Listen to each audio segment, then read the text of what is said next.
that I have refused and I oppose any plans and schemes within the party to support President William Ruto's re-election because I have held... Wenye nchi, how are you doing? I hope you're doing fine. I'm also okay. Now, as we all know that Edwin Sifuna, the Secretary General of ODM, was ousted from office in a NEC meeting held in Mombasa on Wednesday this week. And it has come to my attention that the PPTD, the party tribunal, whatever, has stayed and has cancelled the removal of office until the case he has submitted is heard. So, before that is the following day, on Thursday, Sifuna, and flanked by other members of ODM, including Governor James Orengo, Osotsi, Senator Osotsi, Babu Owino, Winnie Odinga, and many others, they came out to condemn the act of removing Sifuna from office and citing is illegal by illegal office holders. In Babu's words, this one got me thinking, if at all President William Ruto was involved in this hounding of Sifuna from office, then he might have made the biggest mistake ever, because Sifuna going out provides an opportunity for another faction of ODM to be formed. What does that mean? It means that a part of ODM is going to be in the opposition and sing one term, adding another voice to Ruto's opposition. This is what I want us to talk about today. Listen in to the rejoinder, or can I call it press conference that Sifuna called. My only crime is that I have refused and I oppose any plans and schemes within the party to support President William Ruto's re-election because I have held and continue to hold the firm position that this country cannot afford another 5 years of this expensive, divisive, incompetent and disastrous Ruto misadventure. I remain a loyal member and the duly elected Secretary General of the ODM party. I remain committed to the struggle for a fair, just and democratic Kenya. I want to call upon the membership of this party to stand firm and resist the efforts by President William Ruto to hostilely take over this party. We will not allow him. The problem in ODM is President Ruto. We are asking President Ruto to let ODM go, let ODM alone. He has not taken it hostage.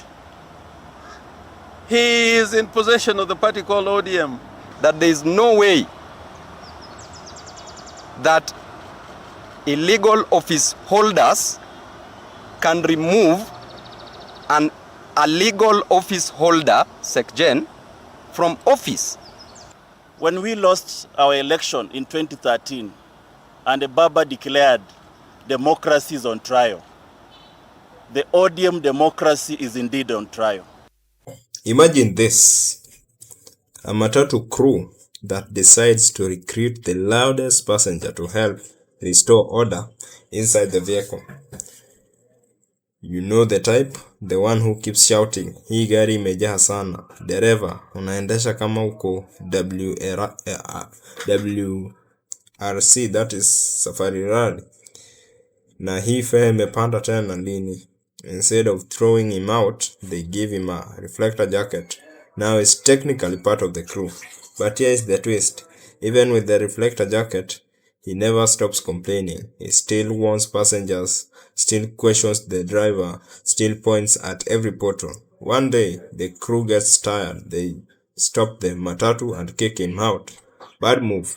Because the moment he lands outside, he doesn't go home. He stands by the roadside and starts shouting to every passenger passing, msipande hiyo gari, brake zake ni suspicious, Ladies and gentlemen, that is exactly the political theater currently loading in Kenya. And at the center of it is Edwin Sifuna, a man who never boarded the government bus quietly in the first place. Before we dive deeper, subscribe to HiiStory, because here we decode politics the way wananchi discuss it in barbershops, and no filters, just clarity with flavor.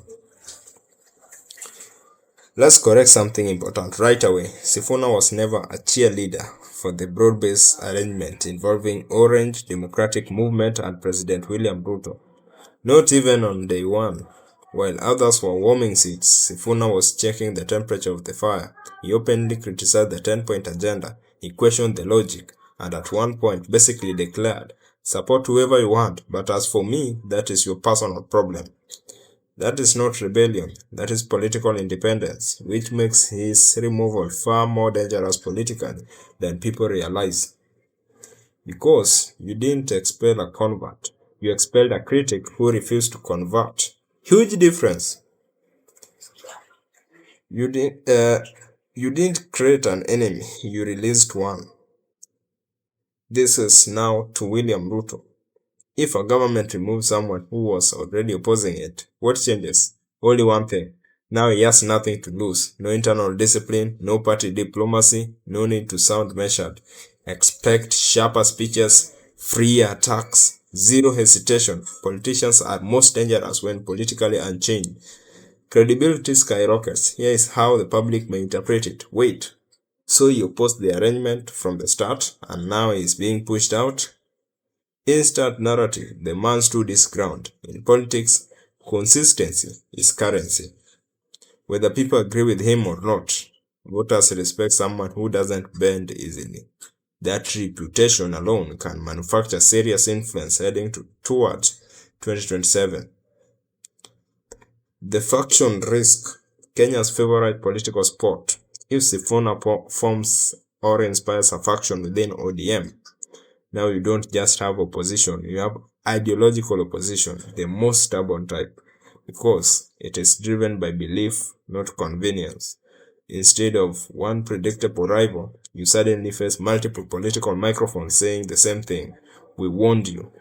Fragmentation is how comfortable re-election become uncomfortable conversations. Inside without being compromised. Here is what makes this situation uniquely tricky. Sifuna cannot easily be branded a government project because he never behaved like one. He criticized when others negotiated. He questioned when others aligned. So when he speaks, it won't sound like posturing. It will sound like continuity. And continuity builds trust faster than reinvention. Trying to silence someone who was already loud, then giving him the perfect victim narrative, it is only like firing the only referee who was calling fouls, then acting shocked when the crowd starts booing. Let's be honest though, will this automatically damage Ruto politically? Not guaranteed. Politics is a game of momentum. If the broad-based structure holds, this becomes background noise. But if cracks widen, then this could age very badly, because elections are rarely lost through enemies. They are lost through unexpected voices gathering energy.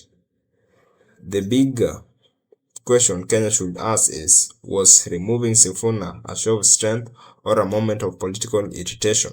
Smart politics absorbs dissent. Emotional politics ejects it. And history tends to reward the patient side. One lesson repeats itself across Kenyan politics. The person we push out today often returns tomorrow with larger crowd. Look at William Ruto. He went the same route they are taking Sifuna, and eventually he returned as the president. And many others, the likes of Babu Namwamba, and so on and so forth. So watch this space carefully. Not because Sifuna suddenly became dangerous, but because sometimes politics doesn't create storms, it creates wind and waits. The real question is, did this decision reduce opposition or quietly energize it? If you enjoy sharp, intelligent political breakdowns without the boring lecture style, subscribe to HiiStory. because here's the truth. In Kenya, politics is not just leadership. It is strategy, ego, survival, and occasionally self-inflicted pressure. And the road to 2027 just got a little more interesting. Bye.